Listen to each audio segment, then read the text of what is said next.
So 44 laps of the Spa circuit, and of course, our final result having Lewis Hamilton just absolutely godlike performance once again. It's crazy. He probably wouldn't like me using that word, actually, because obviously he's quite a devout Christian. Demigod-like, perhaps. Yes. Heroic. But just made it look very easy. There was that one small moment where he reported a loss of power on lap 16, which that woke me up a bit. Turned out to be nothing. That turned out that he'd harvested too much energy and his car was just switching over to use that energy instead.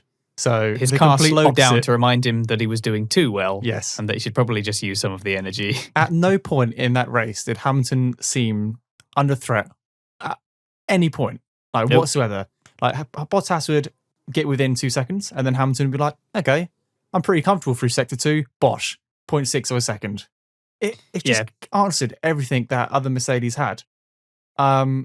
I'm struggling. I don't think there was much of a question being given in the first place. I mean, Bottas was just not really able to get within any kind of threatening position, like you say. Well, Bottas it was 8.5 seconds by the end of the race. Yeah, that's crazy. And going back to qualifying, Bottas qualified half a second slower than Hamilton, and he turned around and said at the end of it, he doesn't know where Hamilton got that pace from, and that just continued into the race. I'm trying to put into words. I've got a list here of all the drivers and what I thought of them, and I've got Hamilton blank because I just can't find the words to describe his performance. It's faultless, and I know that word gets chucked around quite a lot, but he didn't. He was out of DRS range by the time it was enabled on lap 3, and he did that again after the safety car. He just took off. It's just absolutely, it's extraordinary. We mentioned it last podcast. He keeps on peaking, and he mentioned in the post-race reviews. I watched about 10 minutes of that before we've literally come back from the race now, and we're doing this podcast within half an hour. But he mentioned that he's 35, going on 36. And he just keeps on finding more pace. He keeps on feeling more comfortable in that car. And fair play to him. It's days like today where I think he's got 5 years ahead of him left. He's got more than 5 years. He's just unstoppable.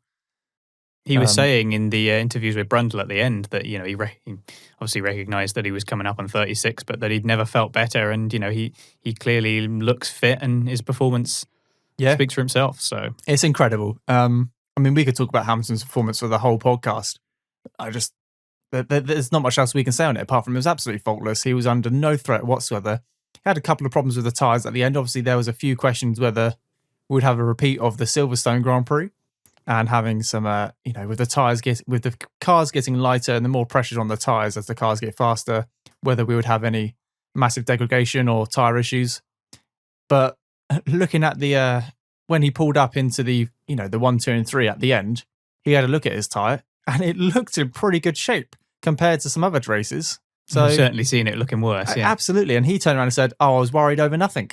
And that just goes to show that unstoppable. And like you said, 8 seconds. Was it 8 seconds ahead he finished? Yeah, about 8.5, yeah. That's crazy. Like, that's